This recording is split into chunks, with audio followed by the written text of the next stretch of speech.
Ingat, pemuda-pemuda sekarang sudah banyak yang berhijrah, betul? Komunitas-komunitas pemuda sudah bangkit mereka. Ini isyarat kebangkitan Islam dunia tidak lama lagi. Dan itu ada di Indonesia.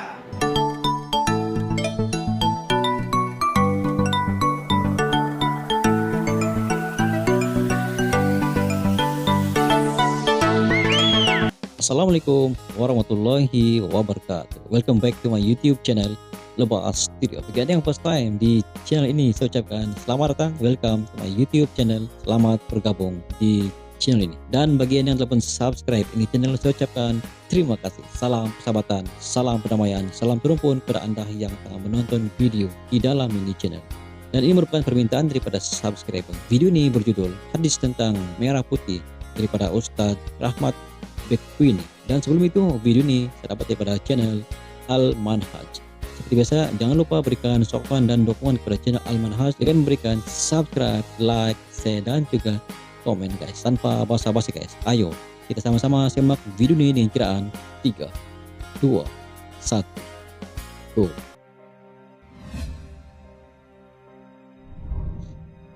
Di Israel ini adalah kiblat kita yang pertama, Masjidil Aqsa. Rasulullah salat menghadap ke kiblat pertama kali ke Masjidil Aqsa selama 16 sampai 17 bulan. Ya. Mereka ingin segera menanamkan pengaruh mereka ke dunia dan ingin segera mendirikan istana bagi Dajjal yang mereka tunggu-tunggu. Tapi bagaimana bisa status Yerusalem belum jelas menjadi milik mereka? Maka mereka gunakan mulut Donald Trump untuk melakukan hal semacam itu. Ya, maka Donald Trump pun mengucapkan apa? Israel ibu kotanya ada di Yerusalem. Today I recognize that Jerusalem is the capital of Israel. Oh, maka betul ketika guys. itu terjadi, mulailah mereka berupaya untuk menghancurkan kiblat kita yang pertama. Dan ini digantikan dengan sinagoga Yahudi. Ini rencana mereka. Mereka akan menghancurkan Masjidil Aqsa dan mereka akan gantikan dengan sinagoga Yahudi.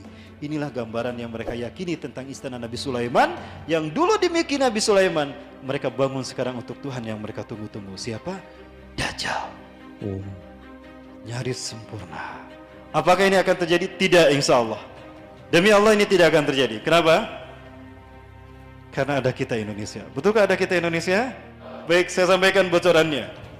Dari Sauban, beliau mendengar Rasulullah SAW bersabda, Inna Rabbi zawaliyal arda. Sesungguhnya Allah Tuhanku melipatkan bumi ini untukku. Hatta ra'aitu masyariqaha wa maghriba, sehingga aku melihat kekayaannya terbentang dari timur sampai ke barat. Wa atani al-kanzain, dan Allah memberikan dua pusaka kepadaku, al-ahmar wal abyad, pusaka merah dan pusaka putih. Wa anna ummati, dan sesungguhnya umatku saya belum mulku ma zawaliya minha, akan sampai kekuasaannya di akhir zaman dari timur sampai ke barat. Kebangkitan Islam dan berkuasanya kembali umat Islam dari timur ke barat dunia akan terjadi setelah pusaka yang berwarna merah putih ini menguasai dunia. Dan siapa kalau bukan kita Indonesia? Maka saya minta kepada generasi muda kita, berbagai macam tantangan politik di tanah air kita, dipersekusinya ulama, diperkebirinya hak-hak umat Islam yang memerdekakan bangsa ini, itu adalah ujian tes watar dari Allah, uji kelayakan dari Allah untuk kita. Pantaskah kita memimpin dunia? Maka siapkanlah hai kalian ke para pemuda-pemudi akhir zaman. Yang kita sambut adalah pertarungan besar yang mempertaruhkan reputasi para nabi dan rasul. Kalau dulu para nabi dan rasul hanya berjuang melawan kaum-kaum pembangkang, hari ini tanpa didampingi nabi dan rasul kita berperang melawan pasukan sang kampiun kesesatan. Mereka dipimpin langsung oleh Tuhan yang mereka sembah, iblis dan Dajjal. Ini adalah pertarungan paling bergengsi sepanjang pertarungan sejak peradaban dunia antara hak dan batil. Inilah yang diinginkan para nabi dan rasul. Ya Allah, tangguhkan ajal kami sampai umat Nabi Muhammad di akhir zaman. Saking inginnya mereka berjuang, saking mulianya pahala jihad di akhir zaman ini. Jangankan berjihad di jalan Allah ini, menghidupkan sunnah Rasul saja pahalanya 100 mati syahid. Betul? Man ahya sunnati inda fasadi ummati falahu ajru mi'ata syahidin. Barang siapa yang menghidupkan sunnahku, faqad ihya sunnah, hanya menghidupkan sunnah Rasulullah SAW, dia akan mendapatkan 100 pahala mati syahid. Asyhadu minhum, syuhada kami Rasulullah, para sahabat Anda atau syuhada mereka, bal syuhada minkum, bahkan syuhada kalian. Artinya di zaman penuh dengan tipu daya dan huru-hara akhir zaman ini, siapapun yang menghidupkan sunnah Rasulullah, pahalanya 100 kali mati syahidnya para sahabat. Allahu Akbar. apalagi dengan jihad Sangat luar fisabilillah. biasa. Dan itu berharap kepada kita Indonesia. Saya yakin Indonesia.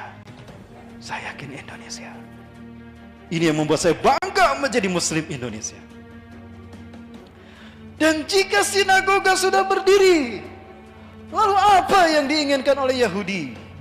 Maka di saat itulah berhasil iblis dan dajjal sampai pada puncak ambisi mereka mengalahkan Allah atas umat manusia, menguasai manusia dan memperbudak mereka tunduk sujud kepada iblis dan dajjal tanpa disadari. Inilah peta dunia yang hendak mereka ciptakan. Tidak ada artinya. There is not mean for the new world order without Jerusalem. And there is not mean for Jerusalem without Al-Aqsa. Ya, hilang nama di Google. Dan Al-Aqsa harus dihancurkan, diganti dengan sinagoga tadi. Maka ketika itu negara-negara yang menjadi pembuka untuk masuk ke Al-Aqsa harus mereka kuasai. Ada Muammar Gaddafi di Libya, tumbangkan Muammar Gaddafi. Sudah terjadi belum? Di Mesir ada Muhammad Mursi, tumbangkan Muhammad Mursi. Sudah terjadi belum? Di Arab Saudi. Agak berat saya membahasnya, tapi saya yakin suatu saat akan Allah bukakan siapakah penguasa Saudi Arabia, siapa dinasti Saud sebetulnya. Saya yakin mereka bukan keturunan Arab, bahkan mereka bukan keturunan Rasulullah, tapi mereka keturunan Yahudi Irak. Betulkah demikian? Kalau ada kesempatan untuk membahas simbol-simbol Dajjal di Saudi Arabia, kita bertemu nanti, insya Allah.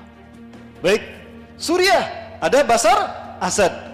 Jordania sudah dari dulu terpasung menjadi sandar politiknya Zionis Yahudi. Begitu pula dengan Lebanon, ada Hasan Nasrullah, pemimpin gerakan Hizbullah, bukan Hizbullah, Hizbullah. Jika semua ini sudah mereka kuasai, maka dengan lenggang kangkung, dengan legawa mereka akan mendirikan the New World Order. Saat itulah iblis dan dajjal akan datang. Tapi insya Allah, selama kita masih hidup di muka bumi, pantang kita membuat mereka melenggang kangkung mewujudkan ini, betul?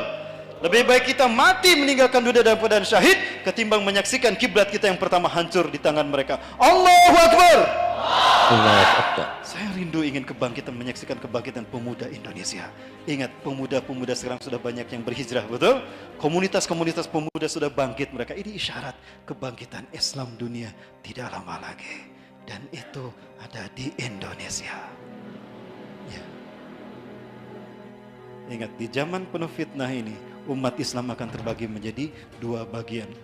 Fatun qasamul muslimun ila khaymatain. Khaymatun fihil munafiqun wala safihil mu'minuna wala kana wahdah. Wa khaymatu saniyah fihil mu'minuna wala safihil munafiquna wala kana wahdah. Di zaman penuh dengan fitnah dajjal ini, umat Islam akan terbagi dua.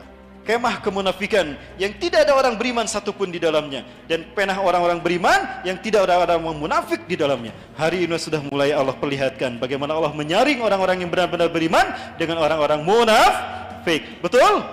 Sudah terlihat kan? Inilah dahsyatnya fitnah akhir zaman. Makanya Rasulullah memberikan nasihat kepada kita sebagai solusi untuk menghadapinya. Apa itu? Badiru bil a'mali sholihat. Bersegeralah kalian melakukan amal soleh. Manfaatkan waktu sebaik mungkin. Segeralah kalian bertobat pada Allah sebelum matahari terbit dari barat. Kenapa? Fasatakunul fitan, karena akan muncul huru-hara dan petaka menimpa kalian di muka bumi. Kakita ilail al-muslim, seperti potongan malam yang gelap gulita, berlapis-lapis, hantam terus ada banyak fitnah demi fitnah melanda bangsa kita. Muslim gelap, susah dicari solusinya. Akibatnya apa? Saking dahsyatnya fitnah akhir zaman ini, orang berganti akidah dalam sehari. Yusbihu rajulun mu'minan wa yumsi kafiran, wa yumsi mu'minan wa yusbihu kafiran. Paginya beriman, sorenya kafir, sorenya beriman, paginya kafir. Masya Allah. Ya bi'udinahu bi'adni minad dunia, menjual agamanya demi harta dunia, demi pangkat, demi jabatan, demi harta dunia. Jangankan sekelas kita, sekelas ulama pun terkena. Banyak ulama-ulama yang sekarang bermunculan menjadi sandera politik, sehingga mereka mengatakan semu Islamnya jadi abu-abu Islam mereka. Terpengaruh oleh Abu Janda. Sudah terjadi belum? Oh, berarti giliran kita para pemuda yang berhijrah. Ingat, yang Allah lihat adalah mereka yang hati bersih, bukan yang berilmu tinggi. Ilmu tidak ada artinya kalau tidak diwujudkan, betul? Walaupun kita sedikit ilmunya, tapi ketika kita mengamalkan di waktu yang tepat, pahalanya besar, ihwah fillah. Demikianlah video daripada channel Al-Manhaj guys. Secara keseluruhan dalam video ini jelas menceritakan tentang kebangkitan merah putih pada masa akan datang dan merupakan pembela kepada seluruh umat Islam yang ada di dunia ini guys. Dan dalam video ini saya melihat hati saya bergetar guys apabila mendengar ceramah daripada Ustadz Rahmat Abekuni ini, sangat menyentuh jiwa guys. Dan secara keseluruhan saya melihat video ini jelas menceritakan tentang fakta bahwa memang sebenarnya Indonesia adalah salah satu negara yang mempunyai jumlah penduduk Islam yang teramai di dunia guys. Dan tidak heranlah Israel coba berbaik-baik ke Indonesia dengan alasan yang berbagai supaya mereka dapat mendekati pemimpin yang ada di Indonesia supaya misi mereka boleh tercapai guys. Tapi Indonesia tidak sebegitu guys, tidak mudah untuk dipermainkan. Kita mendoakan dan mengharapkan semoga Indonesia terus aman dan tentram dan menjadi salah satu negara yang bakal menghancurkan Yahudi guys. Jelas dalam video ini menceritakan tentang hadis merah putih ini yang telah pun disampaikan oleh Ustadz Rahmat Abekuni ini. Dan saya yakin dan percaya bahwa Indonesia memang sebuah negara yang mempunyai kemampuan yang sungguh luar biasa guys. Dan sekarang ini pun di Indonesia memang ramai di kalangan para ulama yang mempunyai kebolehan yang sangat luar biasa. Tidak kurang hebatnya juga militer di Indonesia pada ketika ini salah satu negara yang mempunyai perkembangan militer yang paling cepat di dunia guys. Ini menyebabkan banyak negara besar yang segan dan takut dengan Indonesia karena Indonesia mempunyai kelebihan yang sangat luar biasa guys. Itu sebagian daripada pandangan Lebah Studio. Mungkin Anda punya pandangan sendiri, Anda boleh komen di bawah guys. Sekian daripada Lebah Studio, jumpa lagi di next video. Assalamualaikum, bye bye.